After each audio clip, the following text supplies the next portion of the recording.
Hey guys, what's up? How's it going? Welcome back to another episode out here doing some shop shenanigans. Today we're going to be working on my 04 Toyota Tacoma. We're going to be doing some steering work on it. These 95.5 to 04 Toyota Tacomas and I believe 96 to 02 4Runners can get some steering play in the shaft. What happens is there's a steering shaft in your steering column and then a shaft that goes through that and they ride together. What happens is there's two pins in there and when they break, you often get some steering play in the shaft. So what we're going to do here is I'm going to show you guys how to take your steering column out, lay it on your workbench, do some really minor tack welding, put it all back together, and you should get rid of some of that steering slop. Now I've actually done this mod before already on my Toyota Tacoma, but I did very small light tack welds and I believe the tack welds have broke. That's why I'm getting the play in my truck again. You want to do those tack welds light because the shaft is designed to collapse onto itself in the event of an accident so you don't get your steering wheel in your chest. So really quick disclaimer before we get any further into this video, do this video at your own risk. It does modify the steering system in your truck and do it at your own risk. So here we go. 04 Toyota Tacoma, steering column removal, tack weld mod, reinstallation. Stick with us. Alright, so doing this job is actually pretty simple. It kind of seems stressful because you're removing the steering column out of your truck and you're laying it on your workbench, and it involves airbags and electrical and for moving the steering wheel, for crying out loud. So it kind of looks like a lot, but it's actually not too bad. So doing this kind of requires some basic hand tools. I use mainly Harbor Freight stuff, but a good 3/8 inch ratchet with a 12mm socket. Number 2 head Phillips screwdriver, something to light up your work area. So got one of the Braun magnetic rechargeable lights from Harbor Freight, and then I run a lot of O-light stuff. So hey look, an O-light wristband. 2 O-lights, usually carry them in my pocket all the time. So just some sort of light so you can see what you're doing. A good pair of vice grips and some electrical tape. So let's get to it. Here we go. Look at me guys, I'm already lying to you. Need something else.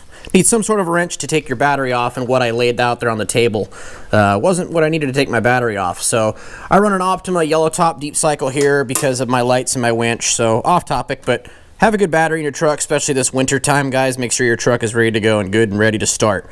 So take your battery off, guys. You're messing with airbags here. You don't want to have power going to your airbags when you pull your steering column out.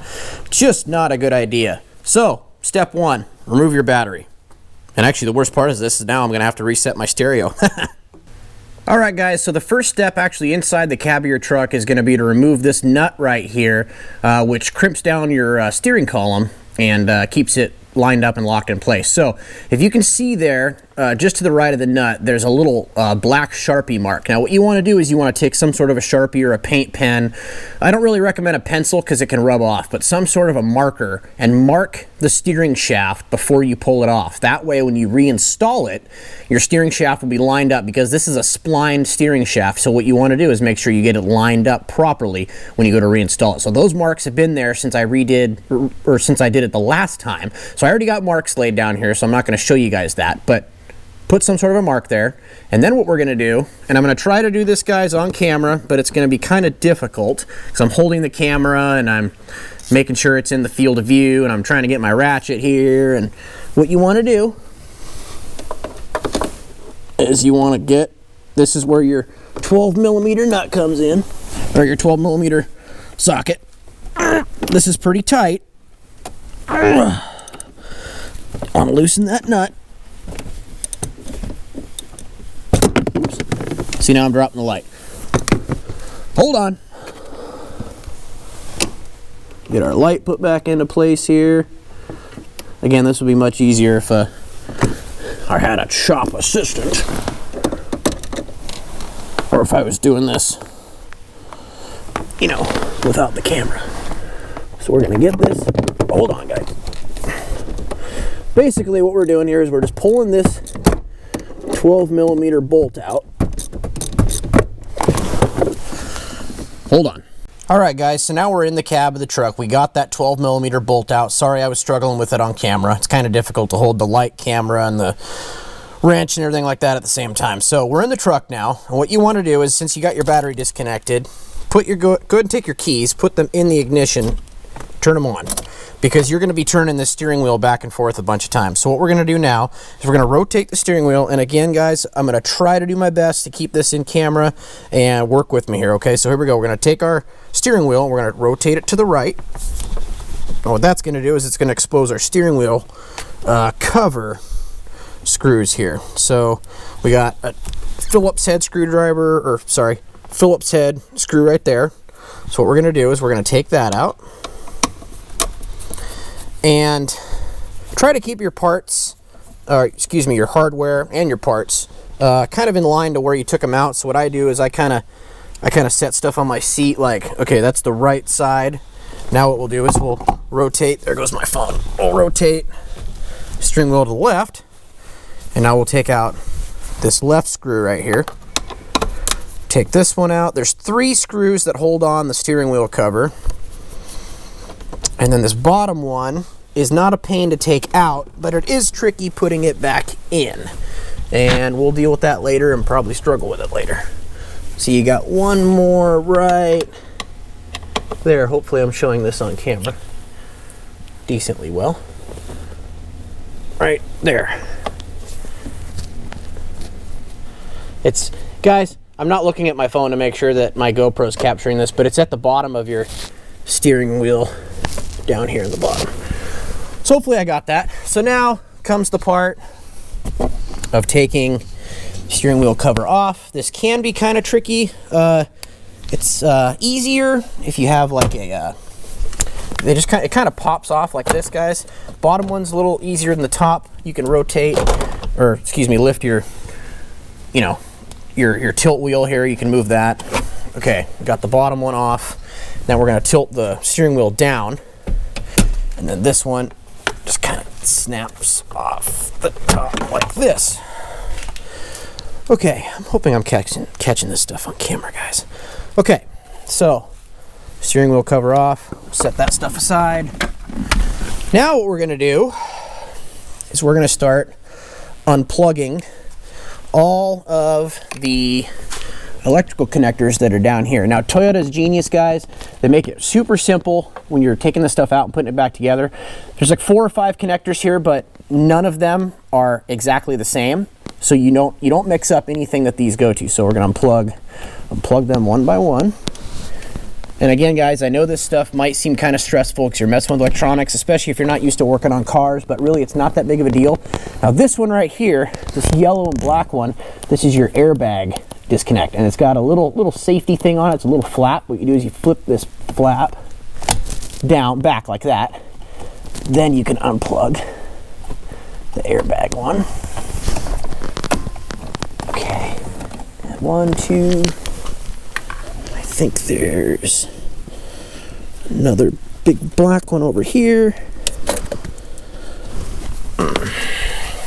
Might have to get back in the truck.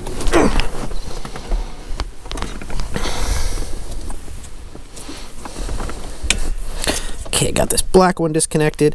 And then there's, okay, 1, 2, 3 of them.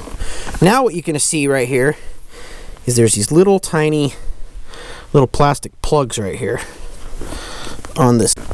I accidentally disconnected or unplugged my camera there for a second. So you got these little plastic plugs right here, and these are just a little keeper that keep this little plastic mount thing for the wires on here, and you need to disconnect that. So I'm gonna grab my Leatherman Skillet tool out of my pocket here. We'll use that.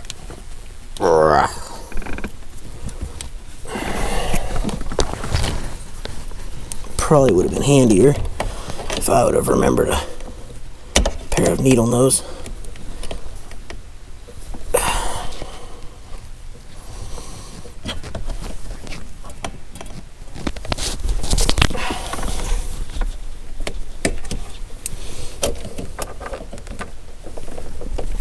Okay, I got one of them disconnected.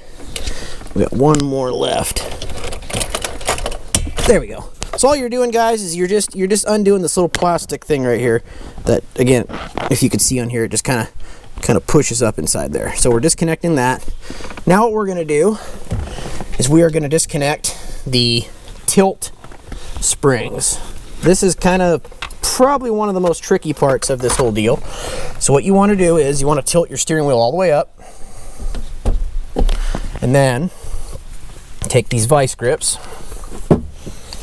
What you're going to do is you got this big spring that's right here. Let me grab my phone and make sure I'm actually getting this. Getting what I want to show you. So you got these big springs right here, one on each side. What you want to do is you want to take your vice grips, you want to pinch them. These are probably the vice grips I used last time. Squeeze them really tight, and then you want to pull backwards on them. And then what that does is that disconnects this spring. See, I got it disconnected here and it's loose.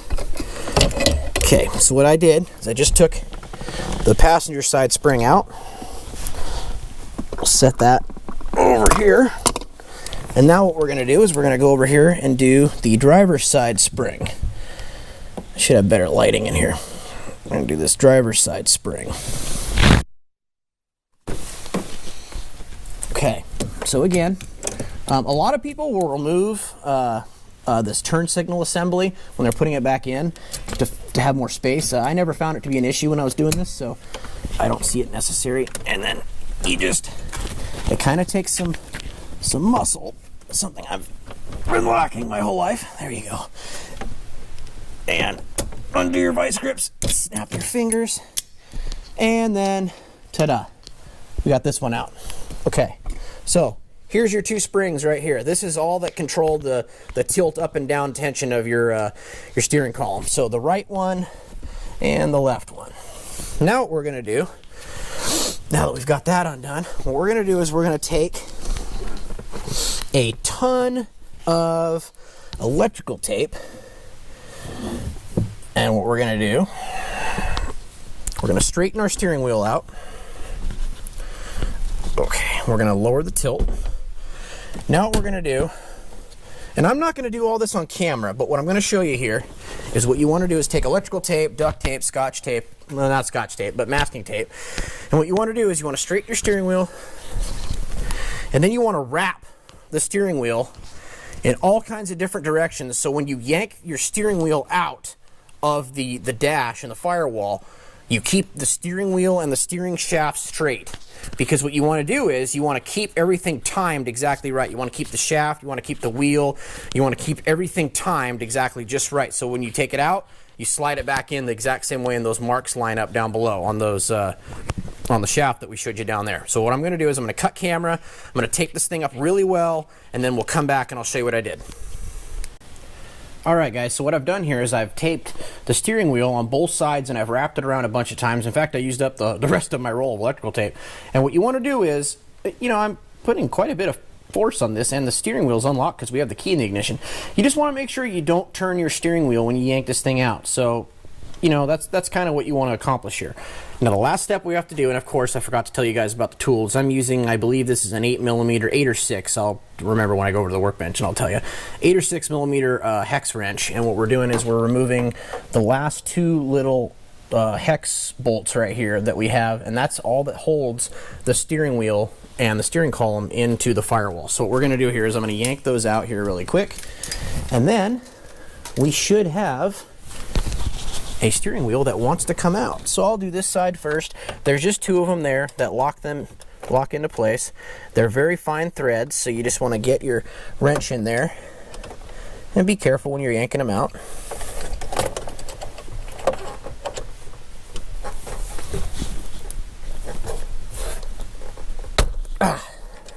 And of course, I slap my hand on my steering wheel, and that hurts. Now, this probably would be easier if you had, you know, a ratchet and a socket with a hex on there, but I don't. I just have Allen wrenches. These do have a ball on the end of my Allen wrench, so I could try to get the ball in there because it's kind of at a weird angle and turn it, but I'm kind of having a difficult time with that.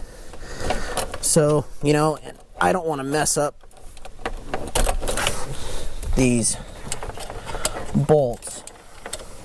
So just kind of take your time with it, be easy with it, and get them out.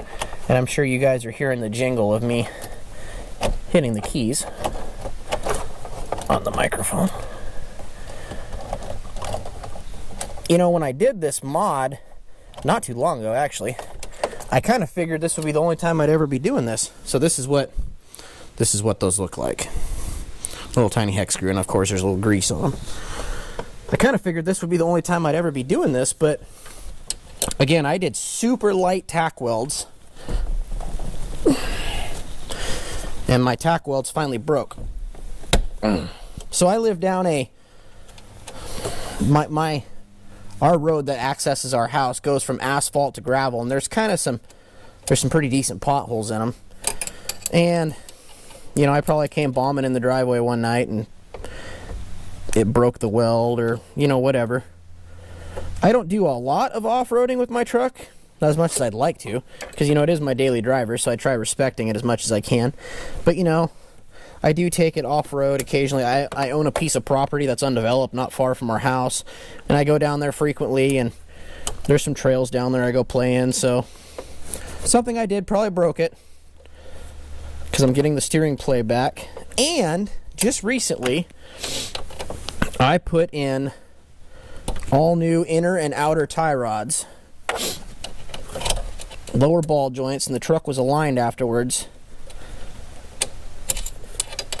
So this is and new rack bushings from Energy Suspension, I think. So this is really the only thing that I can think of that could be causing this steering wobble. Now again, my truck has 240,000 miles on it, and I mean, the rack I suppose could be going bad too. I'm having a heck of a time getting this last one out, but the rack doesn't leak anything. My truck has never put any fluids of any kind on the ground. Doesn't burn any oil between oil changes. So, you know,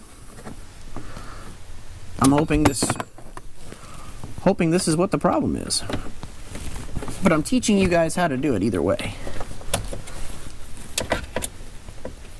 What you should do right now is you should go to your fridge in your shop or in your house and go grab yourself another beer, because it's going to take me another second or two to get this out. And most likely, because I'm terrible at my video editing, as I'm sure you guys know, I'm not going to speed this up. So go grab yourself another cold beverage, because by the time you get back, I actually might have this thing out.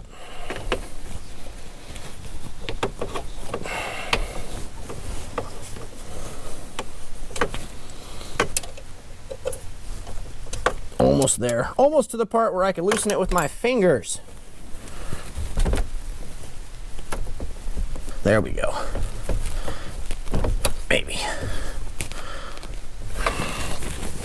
This screw's kind of greasy, so my fingers are kind of slipping off of it when I try to unscrew it here.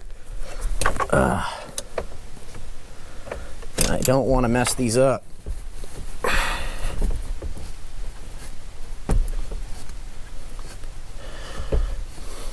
There we go. Okay, so got the second one out, finally.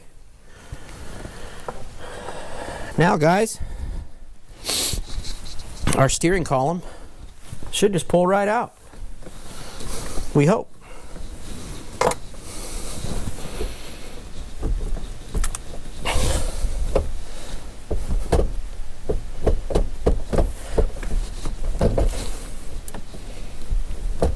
There we go.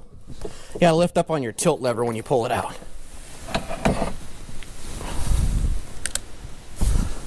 All right, I'll see you on the workbench in a minute. All right, guys, we got our steering column laid out on the table here. That's it. That's all your steering column is. You got your turn signal, tilt column assembly with your headlight assembly here, your airbag, which is inside the wheel here, steering shaft, tilt mechanism, and then this is what I was referring to, guys. So you could tell where I've welded it and actually painted it before to prevent, you know, rust and all that. So what you got is you got this shaft, which slides into this shaft, and it's these two pins right here. You got a top one and a bottom pin. What happens is they break. And they break internally, and then this shaft wiggles inside this shaft. So I'll show you here, and it doesn't take much, guys. I'll show you here. So I have a weld right there and a weld on the bottom side. And what happens is they break, and all it is this little amount of play. Now listen. See that little bit of play that's in there? That's all it takes. Now it's pronounced more here in person than it is on camera. But all it is that tiny little bit of play. So what I'm going to do is I'm going to go grab my wire brush. I'm going to clean that up real quick. I'm going to break the old welds off, and then I'm going to re-weld it. So stick with us here.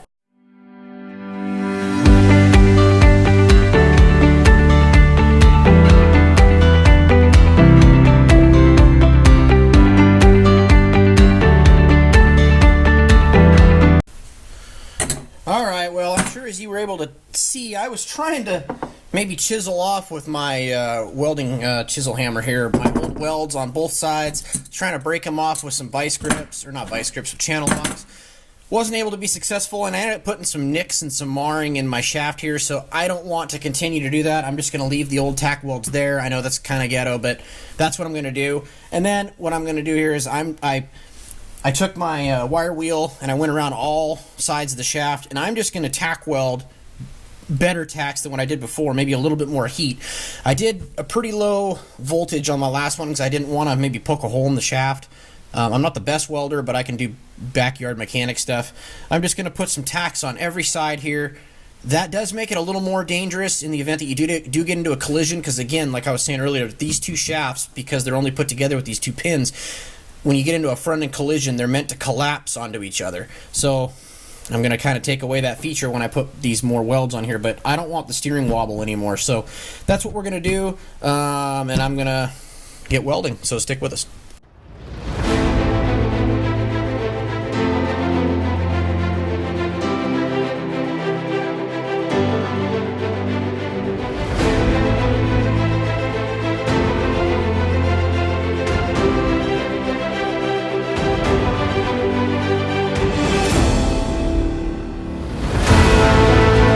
Guys, well, I'm not gonna lie, I am totally embarrassed by my welds. Again, I am not a welder by any means. In fact, I got my wire speed and I think my arc volt's too wrong, and I ended up getting some bubbles here. Again, I'm also using flux core wire, which is awful stuff, but the shaft is not gonna move. I've been yanking on this thing for a while and it's not gonna move. So again, super embarrassed by my welds, but what I'm gonna do now is I'm just gonna lay this thing down. I've already cleaned it up with a wire brush. I'm gonna put a rag down here, and then I'm just going to shoot it with some paint here real quick to prevent rusting, and then we'll go from there. Well, guys, threw some paint on it. Luckily, I had some Rust-Oleum black here laying around because my silver aluminum color that I used last time, the aerosol was out, so now I got some black paint on my steering column. No big deal. It's not like I have to look at it, but I would have rather have had the aluminum color. Okay, guys, well, that's it. I'm not happy with the welds, but this is all you got to do to take up some of that steering play and slack in your truck. My truck was pretty bad. You could sit there with the steering wheel center with the key locked, and you could shake that thing all over the place. So guys, I've decided, and I'm sorry, but I'm not going to do a reassembly video. Pretty tired. It took longer than I thought to grind it down and clean it up a little bit, and it's freezing out here in my shop. It's a week from Christmas and it's freezing out here, and I don't have heat out here. So basically, guys, it's just a reverse procedure. Put the steering wheel in as straight as you can, slide it into the shaft, go down below, make sure that shaft is lined up on your paint marks you did at the beginning that we showed you, and it's basically the reverse procedure. You have a few plugs to plug in and a few screws to put in, and you're done. And then go take your truck for a test drive and make sure that everything works properly. Also, don't forget to hook your battery back up. Well, guys, thanks for sticking with me here. It's cold, it's December, and hopefully you guys can get out and do this to your Tacoma or 4Runner if you got some steering play and issues there. So, thank you. Appreciate it. And if I don't post another video before Christmas, Merry Christmas to you and your family. Guns, gears, and beers. Take care.